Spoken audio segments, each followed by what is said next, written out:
ಇನ್ನು 40% ಕಮಿಷನ್ಗೆ ಸಂಬಂಧಪಟ್ಟ ಹಾಗೆ ಕಳೆದ ಸರ್ಕಾರದ ವಿರುದ್ಧ ಈಗಿನ ಕಾಂಗ್ರೆಸ್ ಬಹಳ ಆರೋಪವನ್ನ ಮಾಡಿತ್ತು. ಅದಕ್ಕೆ ಸಂಬಂಧಪಟ್ಟ ಹಾಗೆ ತನಿಖೆ ಮಾಡುವಂತ ನಿಟ್ಟಿನಲ್ಲಿ ಒಂದು ಸಮಿತಿ ಕೂಡ ರಚನೆಯಾಗಿತ್ತು. ಇದೀಗ ಇದೇ 40% ಭ್ರಷ್ಟಾಚಾರ ಸಂಬಂಧ 20,000 ಪುಟಗಳ ವರದಿ ಸಿಎಂ ಸಿದ್ದರಾಮಯ್ಯನವರ ಕೈ ಸೇರಿದೆ.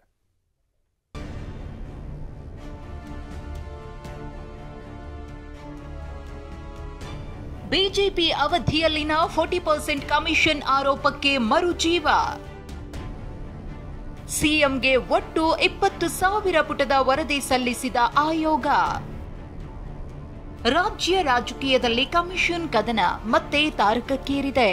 ಬಿಜೆಪಿ ಅವಧಿಯಲ್ಲಿನ 40% ಕಮಿಷನ್ ಆರೋಪವನ್ನ ಕೆದಕಲು ಕಾಂಗ್ರೆಸ್ ಸಜ್ಜಾಗಿದೆ. ನಿವೃತ್ತ ನ್ಯಾಯಮೂರ್ತಿ ನಾಗಮೋಹನ ದಾಸ್ ನೇತೃತ್ವದ ಆಯೋಗ ನಡೆಸಿರೋ ತನಿಖಾ ವರದಿ ಸಿಎಂ ಸಿದ್ದರಾಮಯ್ಯ ಕೈ ಸೇರಿದೆ. ಒಟ್ಟು 20,000 ಪುಟಗಳ ವರದಿಯನ್ನ ಆಯೋಗ ಸಲ್ಲಿಸಿದ್ದು ಮಹತ್ವ ಪಡೆದುಕೊಂಡಿದೆ.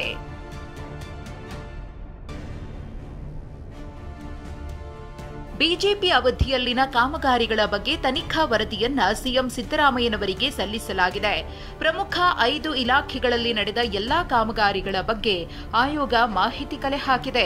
2019-2023 ನಡೆದ ಕಾಮಗಾರಿಗಳ ಬಗ್ಗೆ ತನಿಖೆ ನಡೆಸಿದೆ.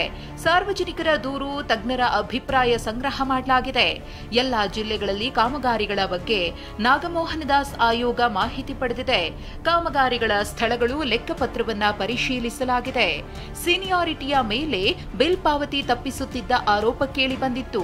ಕೆಆರ್ಐಟಿಎಲ್ನಿಂದ ನೇರ ಕಾಮಗಾರಿ ಟೆಂಡರ್ ತಪ್ಪಿಸುವುದು ಹಾಗೂ 40% ಲಂಚ ಕೊಡಬೇಕು ಅಂತ ಗುತ್ತಿಗೆದಾರರ ಸಂಘ ಆರೋಪ ಮಾಡಿತ್ತು.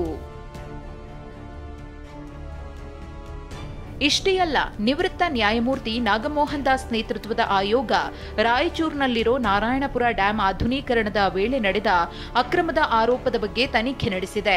ಅಂದಾಜು ಪಟ್ಟಿಯ ಅಕ್ರಮದ ಕುರಿತು ಸಿಎಂ ಸಿದ್ದರಾಮಯ್ಯನವರಿಗೆ 1,800 ಪುಟಗಳ ವರದಿ ಸಲ್ಲಿಸಲಾಗಿದೆ. ರಾಯಚೂರು ಜಿಲ್ಲೆಯ ವ್ಯಾಪ್ತಿಯಲ್ಲಿ ಬರುವ 1ರಿಂದ 18ರವರೆಗಿನ ಉಪ ಸೀಳು ಕಾಲುವೆಯ ಆಧುನೀಕರಣ ಪ್ಯಾಕೇಜ್ ಬಗ್ಗೆ ಮಾಹಿತಿ ಕಲೆ ಹಾಕಲಾಗಿದೆ.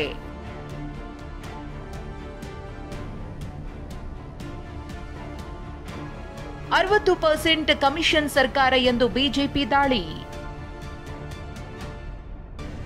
40% ಕಮಿಷನ್ ಆರೋಪದ ಬಗ್ಗೆಯ ತನಿಖಾ ವರದಿ ಸಿಎಂ ಸಿದ್ದರಾಮಯ್ಯ ಕೈ ಸೇರ್ತಿದ್ದಂತೆ ರಾಜಕೀಯ ಕದನ ಜೋರಾಗಿದೆ.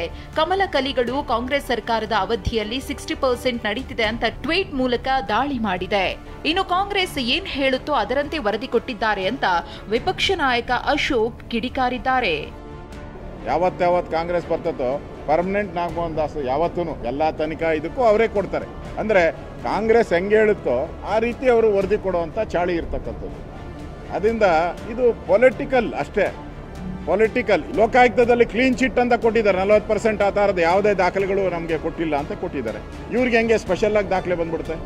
ಅಂದರೆ ಕಾಂಗ್ರೆಸ್ ಪ್ರೇರಿತವಾದಂಥ ಒಂದು ಆಯೋಗ ಇದು.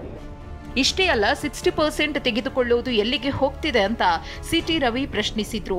ಅಲ್ಲದೆ ಬಿಜೆಪಿ ಕಾಂಗ್ರೆಸ್ನ 60%ಗೆ ಗುತ್ತಿಗೆದಾರರು ಹೆದರ್ತಿದ್ದಾರೆ ಅಂತ ಶಾಸಕ ಭರತ್ ಶೆಟ್ಟಿ ಗುಡುಗಿದ್ರು. ಆಕ್ಷನ್ ಮಾಡಿ ತಪ್ಪು ಮಾಡಿದವರಿಗೆ ಈಗ 60% ತಗೊಳ್ತಾ ಇದಾರಲ್ಲ, ಎಲ್ಲಿಗೆ ಹೋಗ್ತಾ ಇದೆ ದುಡ್ಡು? ಯಾರ್ಯಾರಿಗೆ ಎಷ್ಟೆಷ್ಟು ಪಾಲು ಹೋಗ್ತಾ ಇದೆ ಹೇಳಿದ್ದಾರೆ. ಕಾಂಗ್ರೆಸ್ ಗೌರ್ಮೆಂಟ್ ಪರಿಸ್ಥಿತಿ ಏನಿದೆ, ಅವ್ರಿಗೆ ಇನ್ವೆಸ್ಟಿಗೇಷನು ಬೇಡ.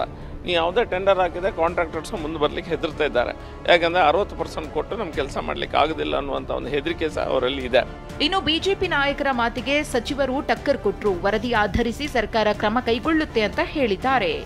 ಕ್ಯಾಬಿನೆಟ್ನಲ್ಲಿ ಇದ್ರ ಬಗ್ಗೆ ಚರ್ಚೆ ಆಗುತ್ತೆ. ಏನು ಮುಖ್ಯಮಂತ್ರಿಗಳು ಮತ್ತು ಕ್ಯಾಬಿನೆಟ್ ಡಿಸಿಷನ್ ತಗೊಳ್ತಾರೆ, ಅದ್ರ ಮೇಲೆ ಕ್ರಮ ಆಗುತ್ತೆ. ನನಗೆ ಮಾಹಿತಿ ಇಲ್ಲ, ರಿಪೋರ್ಟ್ ಯಾವ ರೀತಿ ಇದೆ, ಐ ರಿಯಲಿ ಡೋಂಟ್ ನೋ. ಅದು ಯಾವ ರೀತಿ ಕ್ರಮ ತಗೋಬೇಕು, ಸರ್ಕಾರ ಗೈಡ್ಲೈನ್ಸ್ ಹಾಕತ್ತೆ ಅದ್ರ ಮೇಲೆ. Then we have to wait for it till system. Nagamohan Das ವರದಿ ಕೊಟ್ಟಿದ್ದಾರೆ, ನೋಡ್ಬೇಕು ಅದರಲ್ಲಿ ಏನಿದೆ ಅದು ಗೊತ್ತಿಲ್ಲ ನಮಗೆ. ಅದು ಕ್ಯಾಬಿನೆಟ್ಗೆ ಬಂದ ಮ್ಯಾಗ ನೋಡೋಣ ಅದ್ರ ಬಗ್ಗೆ ಚರ್ಚೆ. ಸಿಎಂ ಕಾನೂನು ಸಲಹೆಗಾರ ಎಎಸ್ ಪೊನ್ನಣ್ಣ ಮಾತನಾಡಿ 40% ಕಮಿಷನ್ ತಾರ್ಕಿಕ ಅಂತ್ಯಕ್ಕೆ ತೆಗೆದುಕೊಂಡು ಹೋಗ್ತೀವಿ ಅಂದ್ರು.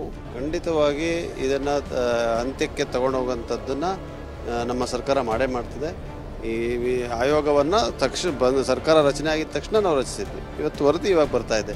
ವರದಿ ಆಧಾರದಲ್ಲಿ ಯಾವ್ಯಾವ ರೀತಿಯಾದಂಥ ಅಪರಾಧೀಕರಣ ಆಗಿದೆ ಅಂತ ನೋಡಿ, ಮತ್ತು ಯಾವ್ಯಾವ ಅಧಿಕಾರಿಗಳು ಭಾಗಿಯಾಗಿದ್ದಾರೆ, ಯಾರು ಅವತ್ತಿನ ಸರ್ಕಾರದಲ್ಲಿದ್ದಂಥವ್ರು ಭಾಗಿಯಾಗಿದ್ದಾರೆ, ಇದನ್ನೆಲ್ಲ ವರದಿ ಆಧಾರದ ಮೇಲೆ ಸಂಪುಟ ಸಭೆ ನಿರ್ಣಯವನ್ನು ತಗೊಳ್ತದೆ.